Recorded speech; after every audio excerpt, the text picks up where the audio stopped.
Көпшіліктің сұраулары бойынша көбісі неге менің киім тігіп атып шығарған кезде келесі тігіп атқанымда уже бізден инеден жібім шығып кете береді, мен қайта сабақтап әуре болып отырамын дейді. Сондай болмау үшін біз қазір сіздерге көрсетейін. Мінекей, қарап тұрсаңыз, мына арқасының жібін бүйтіп кіргізіп алып, міне қазір осыны тігіп шыққан кезінде байқаңыз. Мінекей, келдік. Енді бұлай ине сұғыл тұрады, сіздер бүйтіп көтересіздер де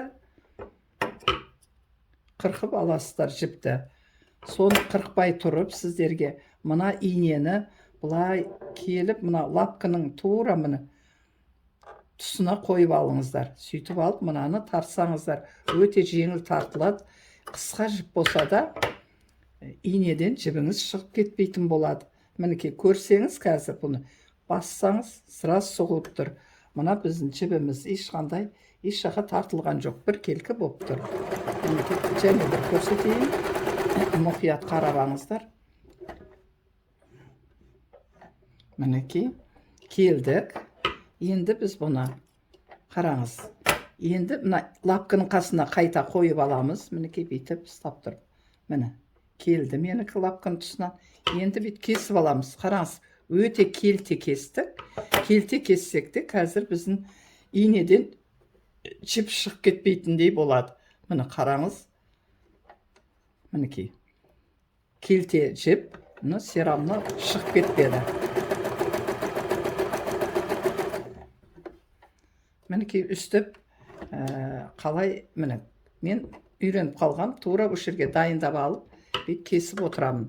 Әрі жібіңіз эконом, әрі уақытыңыз үнемді болады. Өйткені қайта шығып кеткен кезде көзіңіз көреді ма, көрмейді ме, әуре сарсаң болып қайта өткізіп жүрмеу үшін осылай дағдыланып, үйреніп алыңыздар. Мата алып, қазір осы көпшіліктің сұраулары бойынша үшбұрышты қалай шығаруын көрсетемін. Ол үшін біз бүйтіп сызып аламыз үшбұрышымызды. Міне, сызып алдық. Қазір осыны тігіп шығамыз.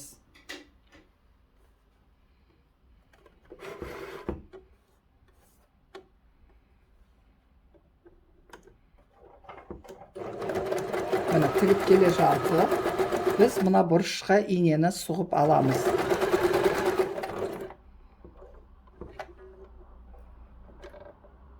Міне, тура бұрышына инені сұқтық.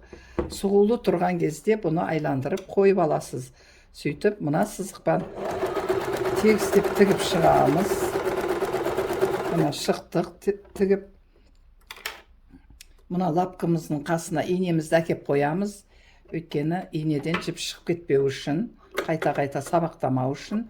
Мінекей, енді біз бұны бұлай кесіп аламыз.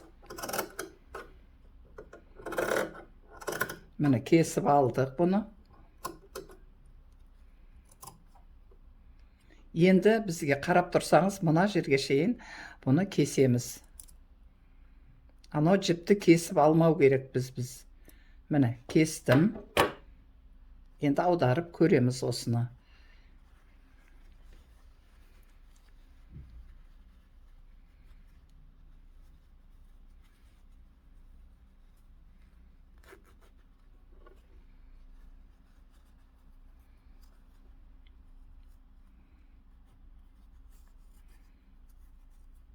Мінекей, аударып көрген кезде бұл осылай бұрыш боп тұрады.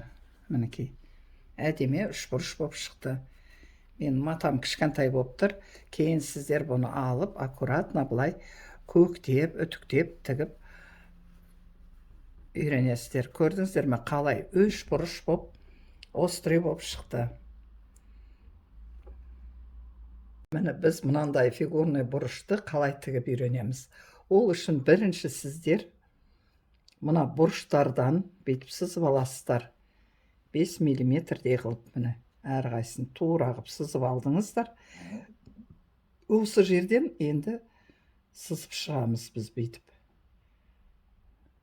5 миллиметрдей қылып сызып аласыздар. Ара қашықтығын бірдей қылып. Өйткені бұны бірдестен тігу өте қиын. Мінекей. Мына жақта солай бүйтіп.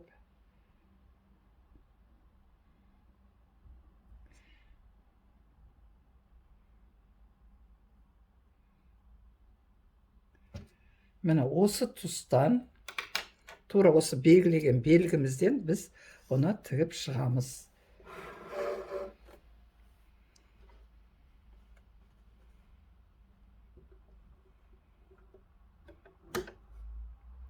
Осы сызықтың үстімен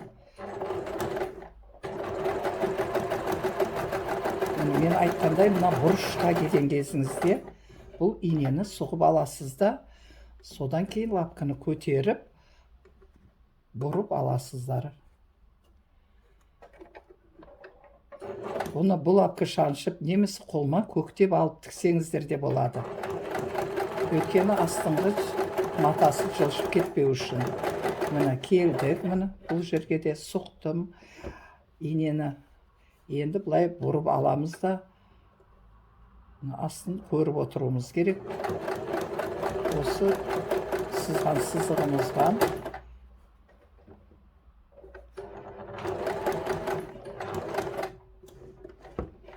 міне бет және бер қарай бұрып аламыз. Осылай тігіп шығамыз. Тігіп шықтым. Инем сұғулы тұр. Мен жоғары көтеріп, лапкының қасына әкеп қойдым инемді. Келтелеу кесіп алдым. Қарап тұрсаңыз, мынандай әдемі боп шықты. Бет мұқият көру керек, қисық емес па? Менде сәл мұндай жерде, мына бір жері қисықтау болып тұр. Осыларды түзеп отырасыздар. Мен мына жақтан кішкентай ала салайын, азырақ 1 миллиметр болып тұр. Но все равно бұл өте алды болғандықтан байқасаңыз көрініп қалады.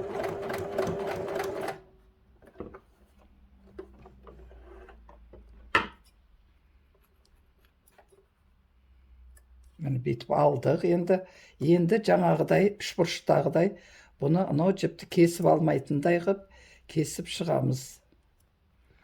Мына бұрышты да. Ана жіпті кесіп алмауымыз керек. Мінекей. Бәрін кесіп алдық.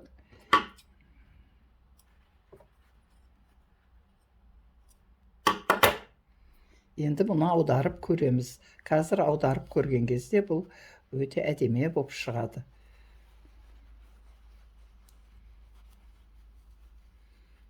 Мінекей. Мынау ортасы. Мына екінші шеті. Мен қазір бұны осылай көктеп шығамын. Мінекей, мен қолма көктедім. Бұл өте әдемі болып тұр. Міне көргенде. Бұл уже фигурный жүрекше вырез деп айтады. Бұл жағаның алдарына өте керемет, әдемі, сәнді көрінеді. Осылай кішкентай матадан алып, өздеріңіз қайта-қайта жаттығып, тігіп үйреніңіздер. Комментарияға жазыңыздар, лайк басыңыздар. Инстаграмды қарап, YouTube каналын қарап, қайта-қайта көрсеңіздер, бұны өте үйреніп кетесіздер. Бұдан да басқа көптеген сіздерге осындай лайфхактарды түсіріп отырамын.